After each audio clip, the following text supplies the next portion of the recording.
화면을 구성을 하기 위해서 XML이라는 파일을 사용을 하는 것이 좀 어떻게 보면 복잡하게 느껴질 수도 있어요. 하지만 화면을 구성하기 위한 부분들을 온전히 코드로 작성한다라고 한다면 내가 화면을 구성하기 위해서 필요한 각각의 뷰 객체들을 생성을 하고 그 생성되어진 뷰 객체들을 또 어떻게 배치할 것인지에 따라서 추가적으로 레이아웃 객체를 생성을 하고 포함시키고 이런 것들을 코드로 작성한다라고 하면 오히려 XML 코드로 작성하는 것보다 더 복잡해지는 그런 단점이 있습니다. 현재 XML 같은 경우에는 그저 어떤 상호 포함 관계를 나타내 주어서 어떤 객체가 어디에 포함되어지는지를 좀 더 가시적으로 살펴볼 수도 있고, 추가적으로 안드로이드 스튜디오에서 제공하고 있는 디자인 뷰 같은 것들을 이용한다라고 하면 훨씬 더 간단하게 눈에 보이는 대로 화면을 구성을 할 수 있는 그런 장점들이 있는 것이죠. 특히 화면을 구성한다라는 것은 그 일을 전문으로 담당하는 디자이너의 손길을 받았을 때 좀 더 세련되게 작성되어질 수 있는 여지도 있는데, 그 부분들을 자바 코드가 아니라 XML이라는 별도의 방법을 통해서 구성할 수 있도록 한다라고 한다면, 소위 자바 코드는 개발자가, 또 디자이너는 XML 부분들을 각각 분담해서 작업을 할 수 있다라는 장점도 생기게 되어지는 것입니다. 뿐만 아니라 화면 구성을 코드로 온전히 작성하는 것이 아니라 XML이라는 별도의 리소스 파일을 통해서 기술하게 되어진다라고 한다면, 프로그램이 수행되어지는 과정 중에서 어떤 조건이 변경되었을 때 그 변경된 조건에 따라서 필요한 리소스들을 교체하는 일들을 훨씬 더 유연하고 수월하게 처리할 수 있는 장점이 있습니다.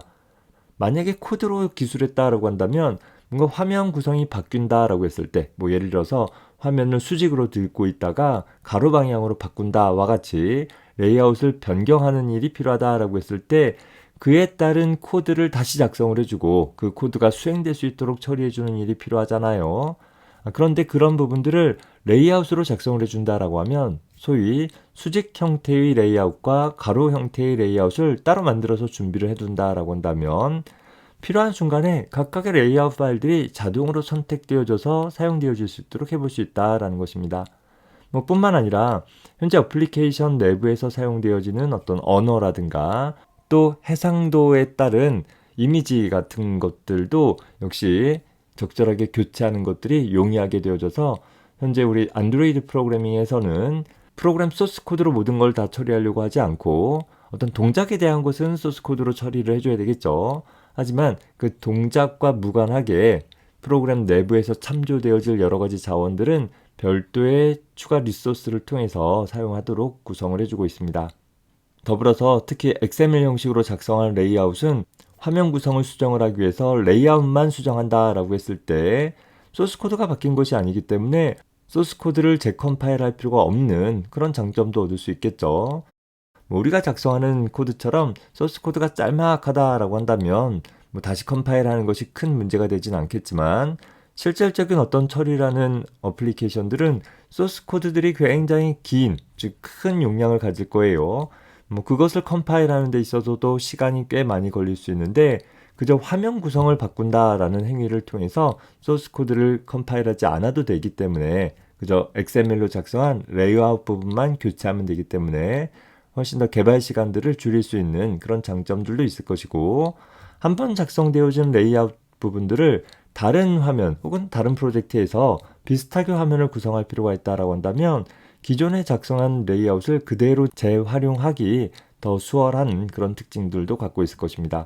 만약에 화면 구성을 소스 코드 안에 기술을 했다고 한다면 다른 프로젝트나 혹은 다른 액티비티에서 비슷한 화면을 구성한다 하더라도 소스 코드에 어디서부터 어디까지를 복사해서 옮겨갈지 이런 것들을 면밀히 생각하고 신중하게 복사해 가야 할 텐데, 별도의 XML 파일로 만들어졌기 때문에 그저 XML 파일만 복사해 가면 되는 훨씬 더 손쉬운 재사용이 가능하게 되겠습니다.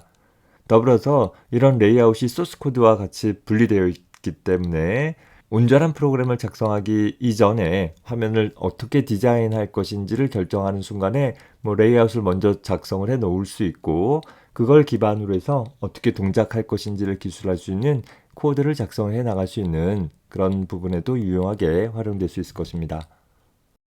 예를 들어서 XML 형식으로 하나의 화면을 다음과 같이 작성한다라고 한다면, 하나의 어플리케이션을 나타낼 수 있는 액티비티 내부에 이 모든 요소들을 담고 있을 수 있는 커다란 쟁반을 위치한다라고 생각을 해봅시다. 뭐 이 구성 요소의 이름이 무엇이 됐던 우리 앞에서는 constraint layout이라는 이름이 되었었는데 뭐 여기선 좀 그냥 일반화 해봅시다. 뭐 묶음 1이라는 구성 요소를 하나 만들어 두는다라고 생각을 해볼 수 있는 것이에요.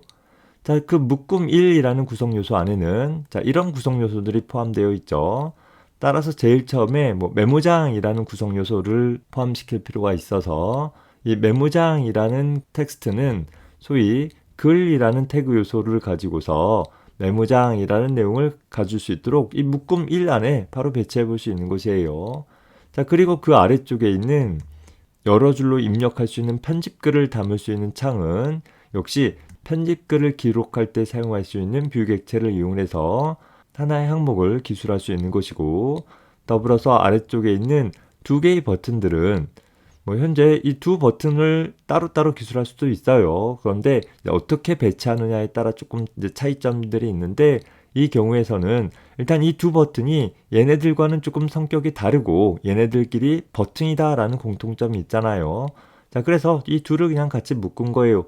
뭐 꼭 묶어야 될 필요가 있는 건 아니지만 일관되게 관리할 수 있도록 하기 위해서 하나의 서브 묶음을 하나 더 만들었다라고 한다면 그 묶음 안에 두 개의 버튼들을 각각 포함시켜 줌으로써 이렇게 계층적인 구성을 가지면서 화면을 구성하는 일들을 직관적으로 작성해낼 수 있게 되어지는 것입니다. 자, 그렇게 구성되어진 XML 파일이 어떻게 사용되어지는지 살펴봅시다.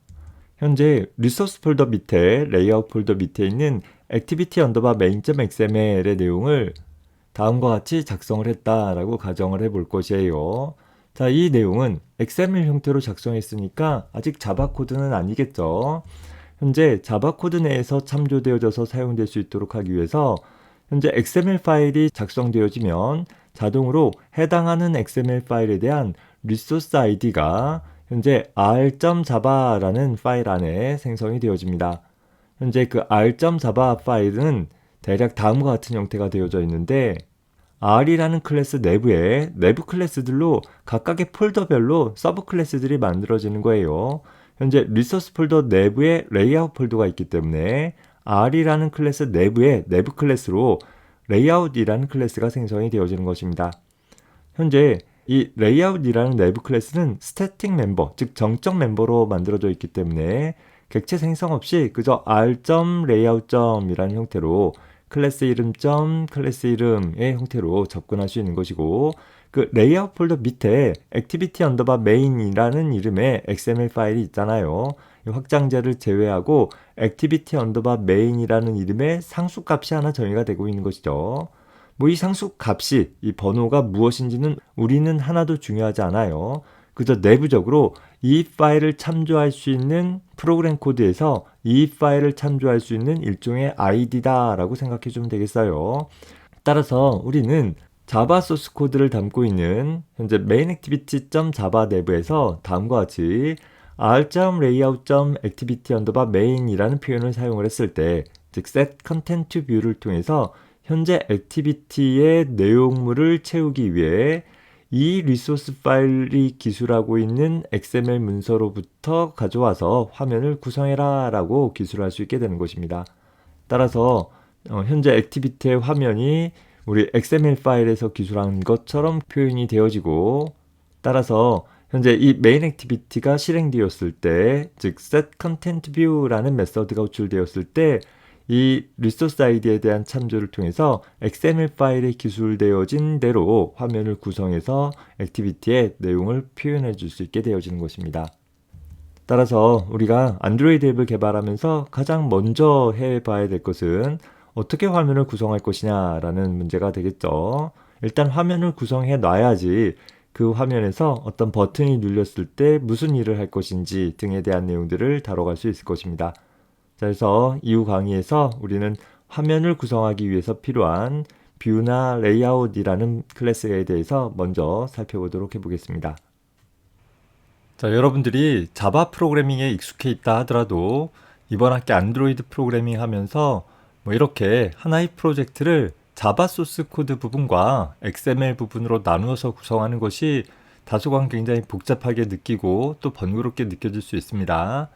다만 하나의 프로그램의 모든 부분들을 온전히 소스 코드로 구성하는 것보다는 좀 더 대안적인, 좀 더 장점이 많은 그런 방법들이니까 그 과정들 잘 살펴둘 수 있었으면 좋겠고, 자바 코드에서 XML로 기술되어지는 리소스들을 어떻게 참조하는지 그 내용도 잘 살펴봐 줄 수 있기 바랍니다.